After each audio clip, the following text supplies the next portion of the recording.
Bonjour mon cher frère, ma chère sœur. Je souhaite que la paix du Seigneur Jésus repose maintenant sur toi et sur toute ta famille. Amen, je suis le pasteur Antonio Junior. Mes frères, j'ai hâte de faire une prière pour vous. Parce que le Saint-Esprit m'a révélé ici quelque chose de très fort, de très puissant. Avant cela, je souhaite enseigner et partager un témoignage sur ce que Dieu a fait dans ma vie. Et en même temps, je veux te montrer à quel point la bataille spirituelle est réelle. Frères, vous qui m'écoutez ici, vous savez que je base tout sur la Bible, et aujourd'hui je vais vous apporter un niveau de bataille spirituelle que vous pouvez être en train de traverser. Je crois que beaucoup d'entre vous y passent, mais vous ne vous rendez même pas compte de la gravité de cette bataille. Mais en même temps, je veux aussi apporter ici de l'espoir, parce que notre Seigneur Jésus, frère, il a déjà tout vaincu pour nous. Il n'y a aucun problème, aucune difficulté que vous ayez traversée ou que vous traversez actuellement, que Jésus n'ait pas déjà affronté. Et il a tout vaincu là-bas sur la croix du Calvaire. Alors je veux qu'à la fin de ce message d'aujourd'hui, à la fin de la prière, vous repartiez léger, vous comprenez ? Sans ce poids sur les épaules. Je sais que beaucoup d'entre vous sont accablés par les difficultés de la vie. De nos jours, frères, on regarde les informations, n'est-ce pas ? Sur les réseaux sociaux, et on est effrayé parce que beaucoup de personnes profitent, n'est-ce pas, du sensationnalisme pour provoquer la peur et générer de l'engagement, n'est-ce pas ? Ils veulent des clics, ils veulent des likes, et à cause de cela, ils nous apportent la peur. Mais frère, notre Dieu est un Dieu de paix, même si nous savons que la nouvelle elle est mauvaise. Même ici sur ma chaîne, je parle beaucoup de la fin des temps, parce que je dois aussi apporter la réalité. Ça ne sert à rien de rester dans une bulle évangélique, n'est-ce pas ? On reste seulement avec des personnes de la même foi. Frères, ça ne sert à rien. Nous devons regarder la réalité du monde actuel, mais en même temps, regarder les promesses de Dieu. D'ailleurs, Jésus lui-même a dit dans Matthieu 24 que lorsque nous verrons toutes ces choses arriver, la fin des temps approcher, nous devons lever la tête, regarder vers le haut, car notre rédemption approche. Amen. Frères, je ne sais pas pour vous, mais j'ai beaucoup d'attentes sur comment sera l'éternité avec Jésus. D'ailleurs, je dis souvent à la fin de la prière que si nous ne nous connaissons pas personnellement, nous nous connaîtrons dans l'éternité avec le Christ. Là-bas, nous aurons tout le temps de parler des bonnes choses, de combien Dieu est merveilleux, de combien de délivrances il nous a accordé, même sans que nous le sachions. Et donc aujourd'hui, le message, frère, va apporter de l'espérance. Mais je dois te révéler quelque chose qui se passe autour de toi. Et c'est un combat spirituel. Laisse-moi te dire une chose, l'ennemi très souvent, il ne va pas t'attaquer quand tu es au fond du gouffre, quand tu es vraiment au plus bas. En fait, ce qu'il voudrait le plus, c'est t'acheter un lit pour que tu restes couché là sans jamais en sortir. C'est ça son but. Donc très souvent, il ne va pas t'attaquer quand tu es au fond du gouffre. Tu sais quand il va t'attaquer ? Quand tu es proche de la victoire. Réfléchis à ta propre vie. Dans la Bible, tu verras plusieurs exemples de cela. C'est quand le peuple est le plus proche de la victoire que l'ennemi fait sa plus grande attaque. La plus grande attaque spirituelle vient quand la personne est prête à recevoir une bénédiction de Dieu. Alors peut-être que toi, aujourd'hui, tu m'écoutes et tu es déjà très découragé. On dirait que tu n'as jamais le courage nécessaire pour assumer un nouveau chapitre dans ta vie. Et je vais te montrer qu'en fait, bien souvent, ce n'est pas lié à toi. Mais il y a une attaque qui se passe ici, dans ton esprit. Frère, c'est parce que l'ennemi, il sait que s'il te vainc ici, il a déjà gagné la bataille, tu comprends ? Quand nous voyons David affronter le géant Goliath, qu'a-t-il fait ? Il a commencé à intimider David. Il a dit « Hé, tu ressembles à un petit chien, je vais te donner un coup de pied loin, tu n'es rien. Qui es-tu » Et tu sais ce que David a fait, frère ? David, il a riposté. David a commencé à dire « Regarde, aujourd'hui même, Dieu va te livrer entre mes mains. Aujourd'hui même, je vais donner ta chair aux oiseaux. Je vais te détruire. » Et David, frère, ne s'est pas dégonflé. Il a été courageux. Alors, j'espère et je prierai pour que Dieu te remplisse de ce courage. Parce que la Bible dit que Dieu ne nous a pas donné un esprit de lâcheté, mais il nous a donné un esprit de puissance, d'amour et d'équilibre. Alors, tu vas recevoir ces 3 choses par le Saint-Esprit. Il va te donner la puissance, il va te donner l'amour pour pardonner, pour rechercher l'unité entre les personnes, comme l'a dit l'apôtre Paul. Si possible, sois en paix avec tout le monde, ne sois en guerre avec personne. Et ensuite, il va te donner de l'équilibre dans tes émotions, de l'équilibre mental pour que tu ne désespères pas, mais pour que tu assumes ce que Dieu a pour ta vie. Amen. Gloire à Dieu. Alors, nous allons commencer. Je veux raconter un témoignage personnel qui m'est arrivé au début, lorsque j'ai commencé mon travail d'évangélisation ici sur Internet. Et je vais aussi te raconter quelques histoires de la Bible. Tu vas être beaucoup édifié aujourd'hui au nom de Jésus. Alors, avant de commencer, je veux juste te demander de t'abonner à ma chaîne. C'est très rapide, clique sur le bouton « S'abonner » qui se trouve juste en dessous de la vidéo. À côté, une petite cloche va apparaître. Il est très important de cliquer dessus et ensuite tu choisis l'option « Toutes ». Fais bien attention pour ne pas rater les prochaines vidéos que je vais publier, d'accord ? Chaque jour, je ferai la prière du matin et la prière du soir. Tout cela pour te bénir au nom de Jésus. Gloire à Dieu. Frères, comme je vous le disais, quand j'ai commencé sur Internet, Dieu m'a donné un très grand appel. Il m'a dit de commencer par Facebook et ensuite de Facebook, je suis allé sur Instagram et après sur YouTube. Frères, parce que j'ai obéi à la voix de Dieu, des miracles ont commencé à se produire. Des personnes ont commencé à entendre la voix du Seigneur. Des personnes ont commencé à être transformées par la parole de Dieu. Mais là, frère, le coup bas de l'ennemi est arrivé. L'ennemi n'était pas satisfait, bien sûr. Il savait que j'avais accepté un appel de Dieu pour ma vie. Et c'est alors qu'une certaine nuit, je suis allé me coucher. Il était déjà environ 11 heures du soir. Et tout à coup, j'ai ressenti un grand froid dans mon corps. J'ai pensé que j'avais peut-être attrapé la grippe, que j'avais de la fièvre. Pour résumer l'histoire, j'ai pris un médicament.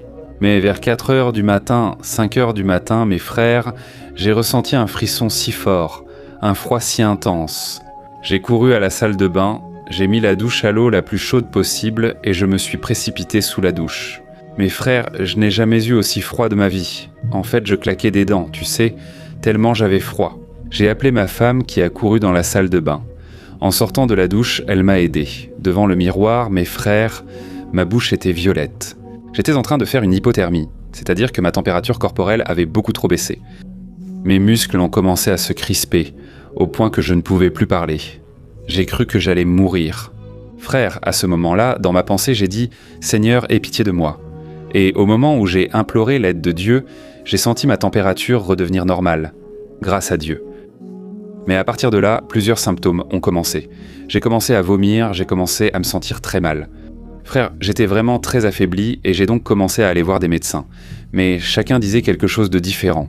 Ils n'arrivaient pas à identifier ce que c'était. En fait, à ce moment-là, je ne soupçonnais même pas que cela pouvait être un combat spirituel. Mais pour résumer l'histoire, 2 mois se sont écoulés. Je restais seulement au lit. Je n'ai pas pu travailler correctement. Et justement, au début du ministère, ici sur Internet, tu sais. Et tu sais, ce n'était pas facile, mais je loue Dieu d'avoir traversé cette expérience. Parce que c'est pendant ces 2 mois que Dieu a commencé à me donner des stratégies. Et je pensais comme ça, le jour où j'irai mieux, le jour où je serai guéri à 100%, je vais créer un site où j'écrirai des messages pour les gens. Je vais commencer à répondre aux questions sur mon site. Je pourrai faire ceci, cela et encore autre chose. Je vais faire avancer le royaume de Dieu pour la gloire du Seigneur. Frère, pour l'honneur et la gloire du nom de Dieu, 2 mois plus tard, un médecin a découvert que j'avais une maladie appelée mononucléose. Et quand il a découvert, j'étais tellement heureux, parce qu'on a pu commencer à me soigner correctement. Mais après un certain temps, frère, c'est là que j'ai eu le déclic. J'ai commencé à réaliser, n'était-ce pas une attaque spirituelle ? Cette maladie n'a-t-elle pas été envoyée par l'ennemi ? Ce n'est pas possible. C'est comme ça que j'ai commencé avec ma chaîne. Et alors je suis devenu encore plus fort et j'ai pris la décision de ne pas reculer, de ne pas regarder en arrière. Je savais que c'était, bien sûr, aussi une question physique, mais l'ennemi a profité de mes faiblesses. À plusieurs reprises, j'ai pensé à abandonner Internet et à ne plus parler de Dieu ici sur Internet. Mais dans toutes ces choses, Dieu m'a donné la victoire. Je suis ici pour te dire qu'aujourd'hui, tu es peut-être malade comme moi. Peut-être que tu fais face à un découragement dont tu ne connais pas l'origine, à une frustration, à une grande fatigue. Dans un instant, nous allons prier, d'accord ? Mais frère, comme je vous le disais, la plus grande bataille spirituelle que nous affrontons ne vient souvent pas quand on est au fond du gouffre. Elle ne vient pas quand tu es persécuté, quand tu souffres. En fait, la plus grande bataille se produit quand tu es presque arrivé. C'est comme si c'était le dernier coup de l'ennemi, tu vois, pour que tu abandonnes une bonne fois pour toutes. C'est une attaque féroce. Et je veux te lire dans un instant un passage qui parle de ce moment où le peuple d'Israël a traversé la mer Rouge, tu te souviens. Ils ont été esclaves pendant 400 ans en Égypte. Et ensuite, ils ont traversé un désert très difficile où ils ont dû dépendre de Dieu pour avoir de l'eau, pour avoir de la nourriture. Et maintenant, après tant de souffrances, tant d'attentes, ils étaient là, juste devant la terre promise. Cette terre que Dieu avait promise à Abraham, la terre où coulait le lait et le miel. Frères, il ne restait plus qu'à s'en emparer. Et savez-vous ce qu'ils ont fait ? Ils ont envoyé 12 espions pour voir comment était cette terre. Et quand ces hommes sont revenus, ils ont apporté un rapport qui commence de façon merveilleuse. Josué et Caleb étaient tout excités, n'est-ce pas ? Et ils ont dit « Les amis, c'est merveilleux là-bas ». D'ailleurs, notre frère, ils sont revenus en portant une grappe de raisin si grande, mais tellement grande qu'il a fallu 2 hommes pour la transporter. Et alors Josué et Caleb ont dit « Frère, la terre est fantastique. Elle est merveilleuse. Là-bas, il y a du lait, il y a du miel, exactement comme le Seigneur l'a promis. » Et là, tu te dis peut-être non, que le peuple a dû ressentir de la foi, du courage. Mais alors, frère, tu sais ce qui s'est passé ? 10 autres hommes qui étaient venus avec Josué et Caleb, ils ont mis un « mais » dans cette histoire. Tu vois ce genre de « mais » ? Dieu a quelque chose pour moi, mais je suis tellement faillible, je suis tellement faible. Je sais que Dieu m'aime, mais j'ai tellement de péchés, frère. C'est exactement ce qui s'est passé. Je veux te lire quel a été le diagnostic que ces 10 espions ont apporté à tout le peuple d'Israël. C'est dans Nombre, chapitre 13, versets 31 à 33. La Bible dit ceci. « Mais les autres hommes qui avaient exploré la terre promise n'étaient pas d'accord et dirent « Nous ne pouvons pas attaquer ce peuple. Ils sont beaucoup plus forts que nous. » Et avec cela, ils répandirent des rumeurs parmi les Israélites au sujet du pays qu'ils avaient exploré. Ils continuèrent en disant « Le pays que nous avons exploré dévorera tous ceux qui y habiteront. Tout le peuple que nous avons vu là-bas est de grande taille. Nous avons même vu des géants, les descendants d'Anak.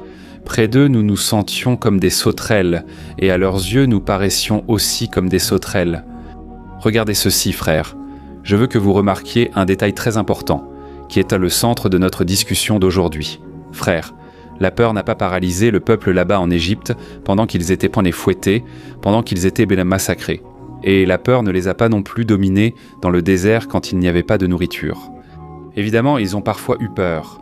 Mais frères, à ce moment-là, la peur a paralysé ce peuple, et la peur a fait qu'une génération entière a reculé.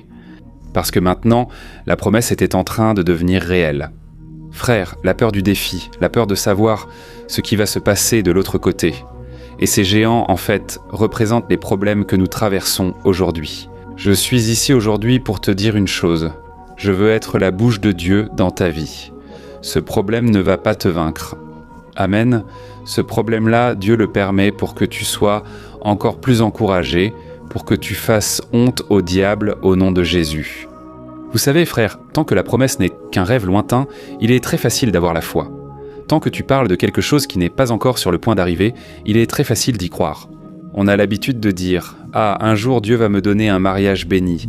Un jour Dieu va m'utiliser pour faire de grandes choses. » Mais alors, quand la promesse frappe à ta porte, tu te rends compte qu'il y a aussi un coût, n'est-ce pas ?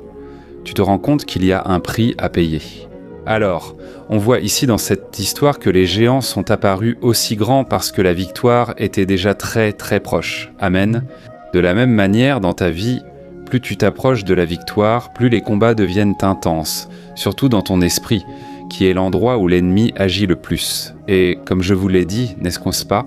À cause de cette peur, toute une génération est morte dans le désert, parce qu'ils n'ont pas voulu entrer dans la terre promise. Et alors peut-être que tu te demandes, mais pasteur, ça c'était dans l'Ancien Testament. Aujourd'hui, nous avons Jésus, c'est différent. Jésus nous fortifie. Frère, c'est vrai, mais notre nature humaine, les tactiques de l'ennemi, elles restent les mêmes.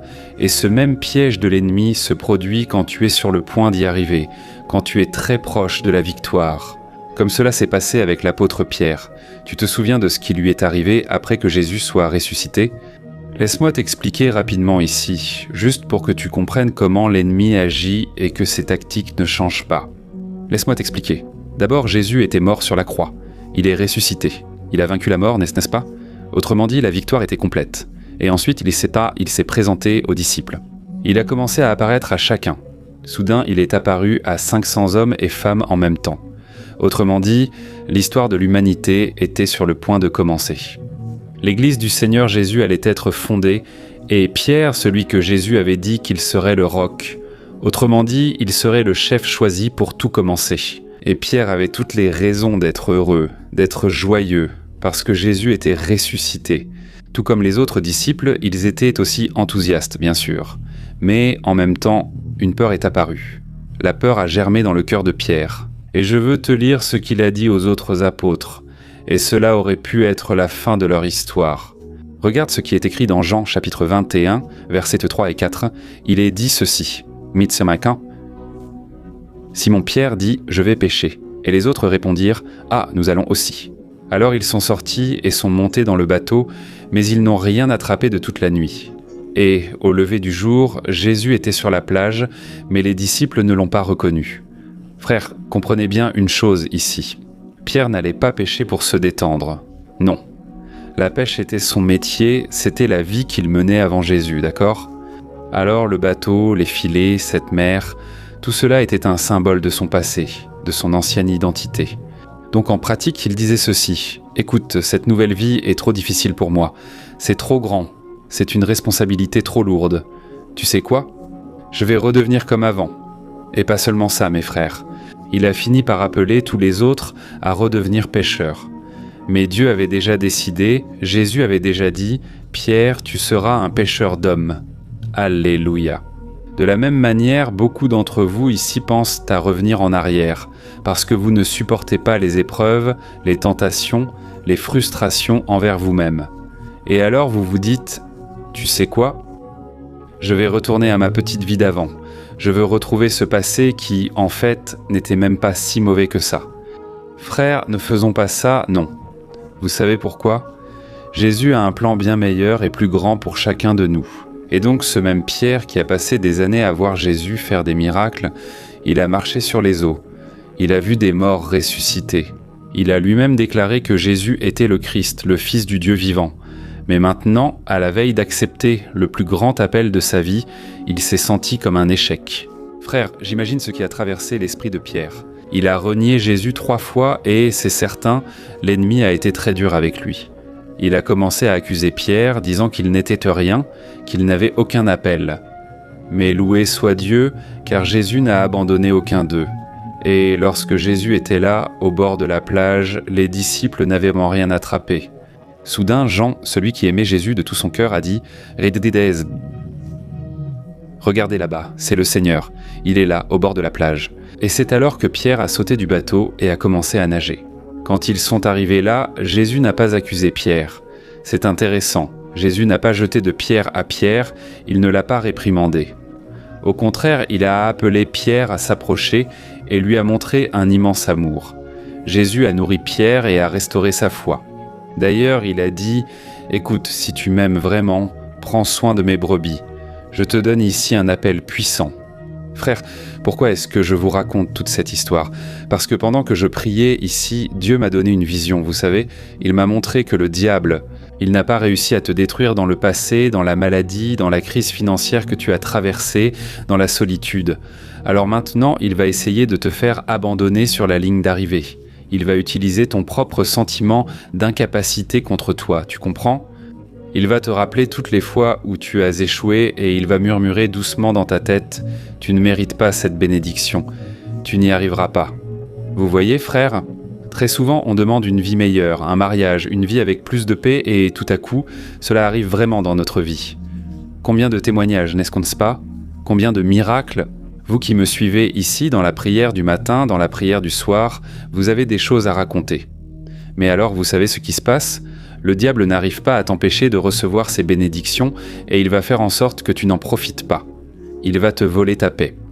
Tu seras là dans ta voiture, dans ta maison, avec ton appel, avec ton ministère, avec ta famille, qui est le plus important, mais il ne te laissera pas en profiter. Aujourd'hui, le plan de l'ennemi a été révélé et il va tomber à terre.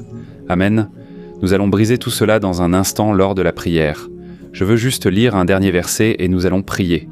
Regardez ce que la Bible dit dans Hébreux, chapitre 10, versets 38 et 39.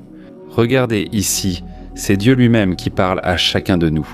Il a dit ceci, « Mon juste vivra par la foi, mais je ne prendrai pas plaisir en celui qui se retire. » Mais nous ne sommes pas de ceux qui se retirent pour se perdre, mais de ceux qui croient et pour sauver leur âme. Amen. Frère, lorsque Dieu a dit qu'il ne prend pas plaisir en celui qui rétrograde, c'est-à-dire en celui qui revient en arrière, il ne parle pas de quelqu'un qui est fatigué du chemin. Tu es fatigué aujourd'hui. Mais Dieu dit ceci, encore selon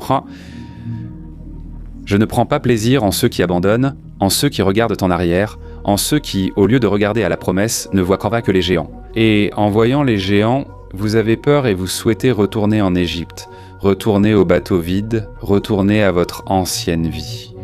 Peut-être que tu m'écoutes aujourd'hui et que tu as prié pendant des années pour être libéré d'une dépendance, et maintenant tu es à un pas d'être vraiment libre. Mais tu ressens une peur de vivre sans cette béquille émotionnelle, tu sais, ce péché de la pornographie, par exemple, pourquoi est-il si difficile de s'en libérer ? Parce que tu y as ressenti des plaisirs, tu y as ressenti un soulagement momentané, tu as ressenti une certaine paix, mais c'est la paix du péché, frère. Cette paix ne comble pas, cette paix ne va pas te donner ce dont tu as besoin. D'ailleurs, la Bible dit que celui qui agit selon la chair récolte la destruction, mais celui qui agit selon l'esprit, c'est-à-dire celui qui obéit à Dieu, celui qui s'empare de la promesse, celui qui accepte sa nouvelle identité, celui-là récoltera la vie éternelle. Amen. Alors comme je te l'ai dit, peut-être que tu as prié longtemps pour un mariage et maintenant tu es aux côtés d'une personne et tu ne fais que trouver des défauts chez cette personne. Tu commences à créer des problèmes. Parce que tu as peur de la responsabilité de construire une famille. Ou alors tu as peur d'être heureux parce que tu as tellement souffert, tu t'es habitué à ta douleur et maintenant tu n'arrives pas à accepter que tu peux vraiment être heureux. Et ce qui est pire, souvent tu es blessé et tu finis par blesser d'autres personnes. Mais aujourd'hui, Dieu te dit « Mon fils, j'ai tant de choses merveilleuses pour toi. Je ne veux pas que tu restes à l'écart.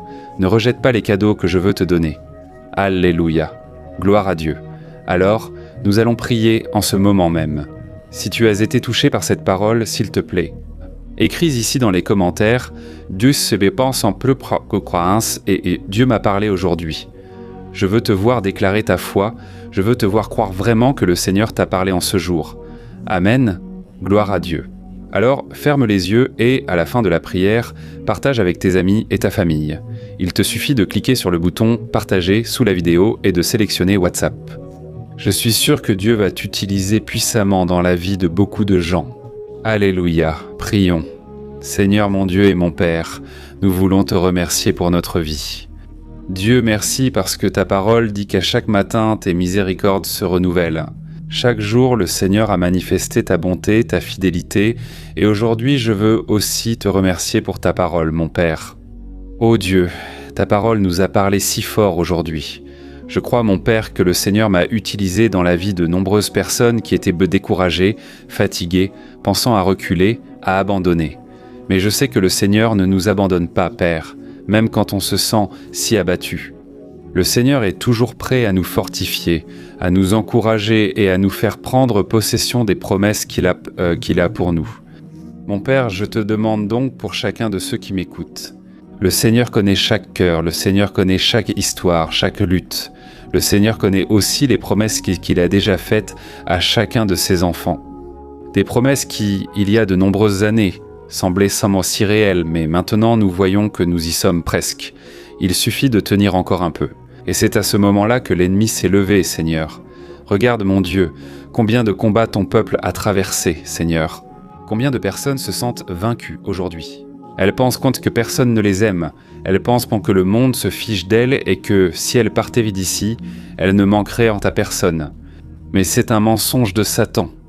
Au nom de Jésus, je réprimande tout mensonge qui a été lancé contre le peuple de Dieu. Je réprimande maintenant toute voix de l'ennemi qui essaie de paralyser ces personnes. Et je déclare au nom de Jésus, celui qui est en nous est plus grand que celui qui est dans le monde. Alléluia.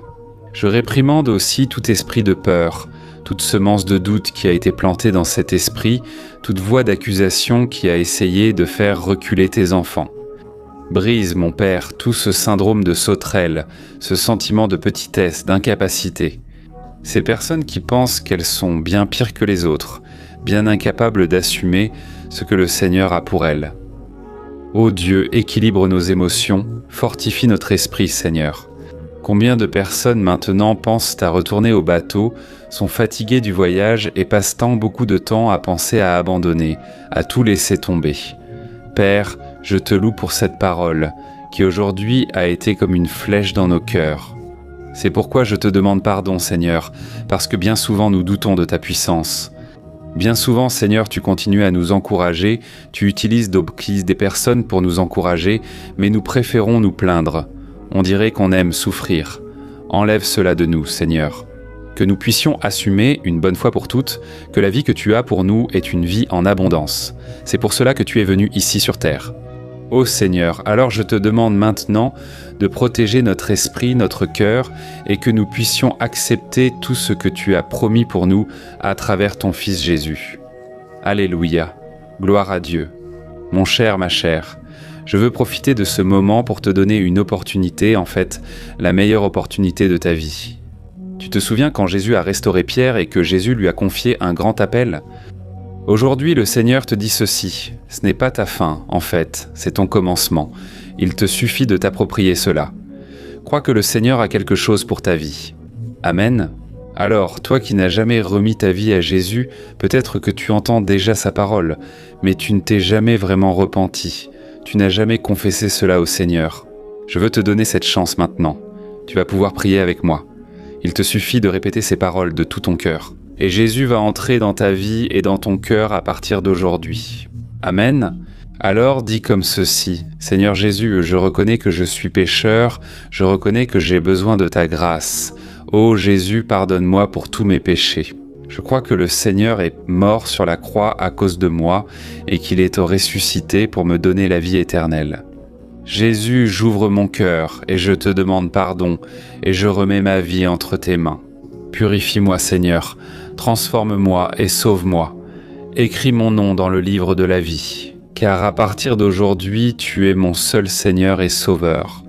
Je rejette toute idolâtrie, tous les autres chemins, et je reconnais que tu es le seul chemin, la seule vérité et la seule vie, et que personne ne va au Père si ce n'est par toi. En ton nom, Jésus, je te remercie. Amen. Ô mon Père, je te remercie, Père, pour cette personne qui a prié avec moi maintenant. Seigneur, je te demande, envoie ton Saint-Esprit, que cette personne ne se sente plus jamais seule, abandonnée, qu'elle reste ferme avec toi jusqu'au dernier jour de sa vie. Et je te demande aussi, mon Père, que cette prière atteigne tant d'autres personnes qui sont prisonnières de la peur, des personnes qui sont enchaînées. Seigneur, libère les captifs, qu'il y ait le salut, la guérison et un grand réveil dans les foyers à travers ta parole. C'est en ton nom, Jésus, que je prie et je te remercie déjà. Amen. Gloire à Dieu. Alléluia.